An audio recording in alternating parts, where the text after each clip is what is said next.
Hey, this is Vinyl Keith coming at you with another video. Today, I've got a doozy for you. We're talking about a band that was formed in 1975, still around today. They were formed by the bass player, Steve Harris. That's right, you know who I'm talking about. This is the self-titled debut from Iron Maiden. Lineup is Steve Harris on bass, Dennis Stratton on guitar. This is the only album he appeared on, okay? He left the band after this and was replaced by current guitarist Adrian Smith. Okay, also on guitar, Dave Murray. On drums, Clive Burr. And what sets this band apart back then from every other heavy metal band was the punk attitude and style from the vocals of Paul Di'Anno. Okay, he appeared on this album and the second album, Killers. And I tell you, Paul Di'Anno is becoming my favorite singer from Iron Maiden. I think he probably is. I like these two albums better than probably the rest of the catalog, except for maybe Power Slave, which Bruce Dickinson appeared on. Power Slave is hard to beat. But I tell you what, these two albums, I've got a special place in my heart for these, okay? They're fantastic. Yeah, the Maiden was back then, they're a heavy metal band, but Di'Anno gave them that punk attitude that no other band had. And the mascot's name's Eddie, okay? Maiden is well known for their artwork. They got the best artwork of any band probably in history. And the illustrator was Derek Riggs. He did all the artwork for Maiden up until 1992's Fear of the Dark. Here's the back. Live shot of the band on stage. Look at that old... That's the very first Eddie, you know, the concert version of Eddie. That's the first one. You can tell they didn't have a lot of money back then. Here's the track list. You got Prowler, Remember Tomorrow. The very first single they ever released was Running Free. Phantom of the Opera.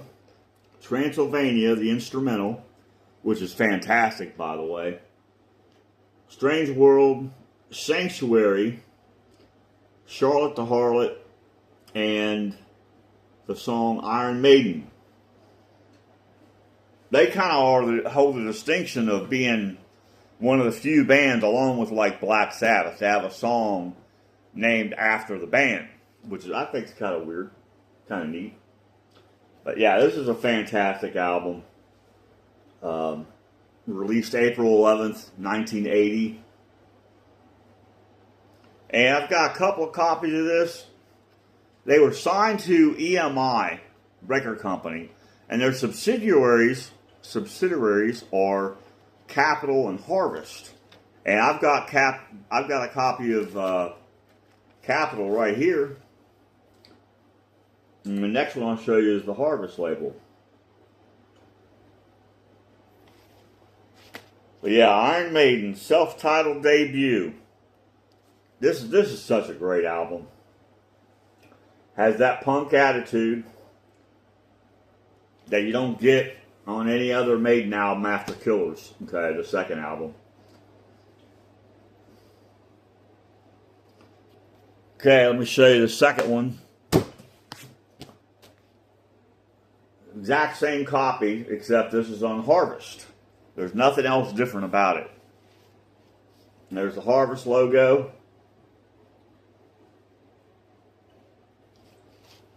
And if you look on the back, it's exactly the same. Exact same track list. Everything's the same otherwise, other than the record label. But great album.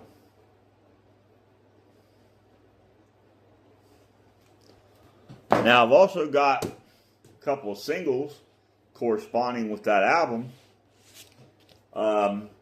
they released Running Free first. That was the first single. But it was only released on a 7-inch. Okay, back in it was late 1979, if I remember right. But I don't collect 7-inches, so I don't have that. And it's really hard to find, kind of expensive. So I'm not going to pay a ton of money for a little 7-inch record. But here you go. But I've got Sanctuary. This is the 4-track EP of Sanctuary. Cool artwork again with Eddie hovering over the old Prime Minister Margaret Thatcher.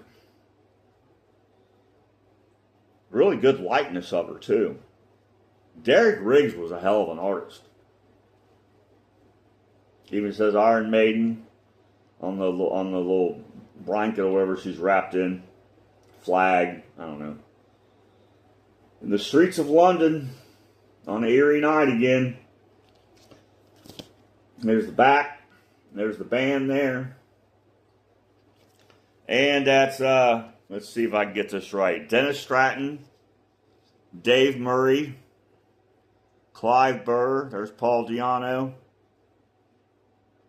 Steve Harris. They call him the boss because he founded the band. They still call him the boss. And the track listing, Sanctuary and Prowler, the exact same as on the debut album. And then the 2 live tracks, Drifter, which the studio version appeared on the first album. And this is a Montrose cover, I've Got the Fire. Great, great version of that song. And this was recorded at the London's Marquee Club on April 3rd, 1980. Those 2 live tracks when they were recorded. About 8 days before the album was released. There you go. That's the Sanctuary single.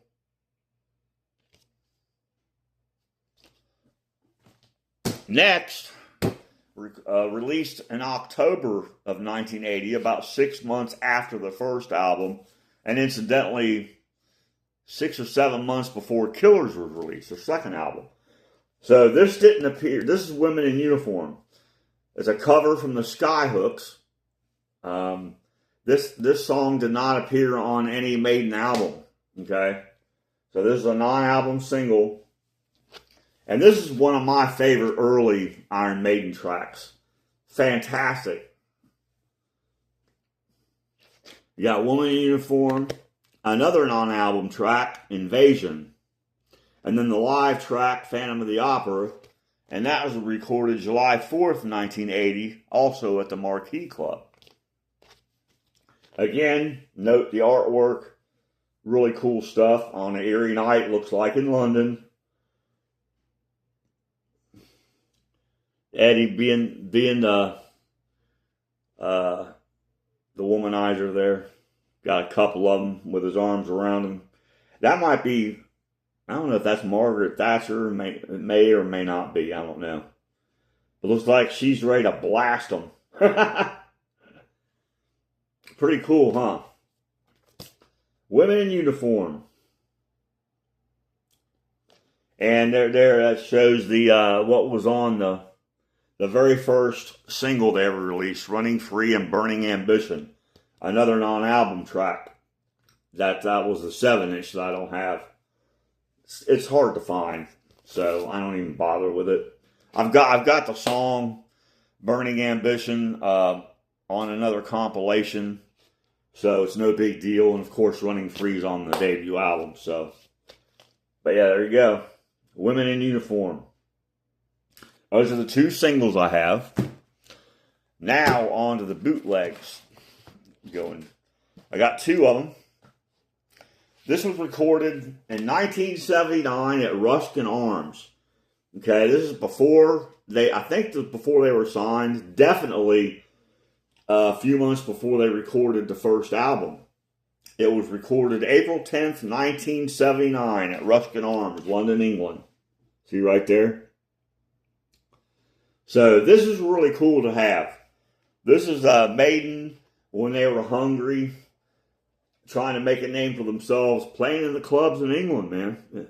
Well, probably all over the UK. This is an audience recording. It says it right there somewhere. So the sound quality is, not the best, but if you mess with your EQ on the stereo, you can get it decent enough to listen to, I guess. I just like having them, and, of course, to listen to them, but they're really cool to have. And this is on Evil Dead Records. Same lineup as the first album. There's the track list if you want to pause it. Guess I should hold it still, huh? And it's a gatefold, which I love gatefolds. And the inside is lyrics. Lyrics to every song on the album. Right there. Packaging on this is fantastic. Check this out. Ruskin Arms. Pretty sweet, huh? I've got one more. It's different, so I'll show it to you. Don't want to mess up.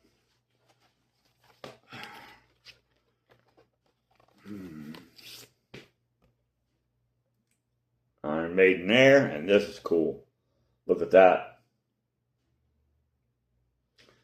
Pretty cool what they can do with vinyl now, isn't it?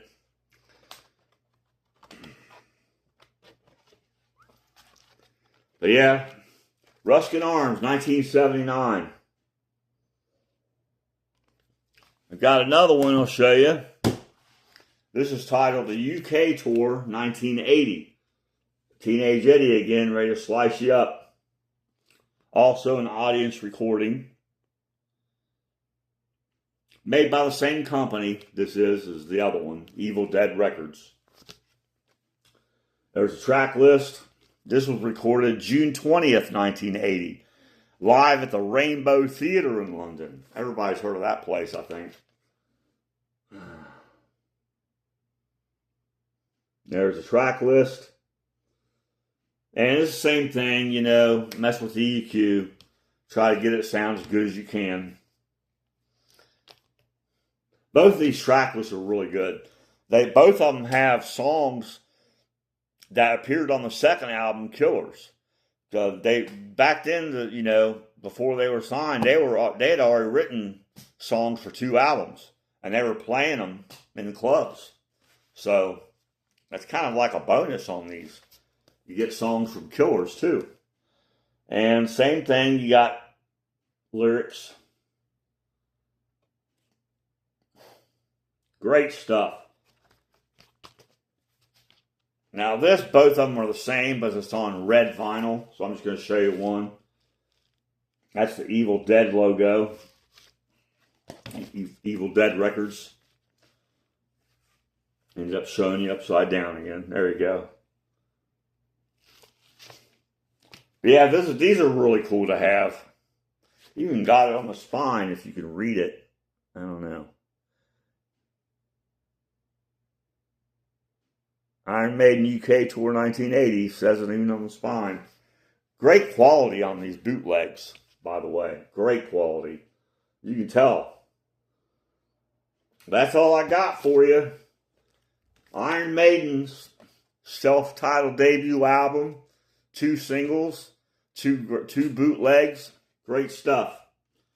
Tomorrow I'll do a video on Killers' second album. I wanted to do both Paul Di'Anno records kind of close together. So I'm going to do that, Killers, tomorrow. Paul Di'Anno is probably my favorite singer from Iron Maiden. So that's why I wanted to do that. Well, that's all I got for you. Until next time.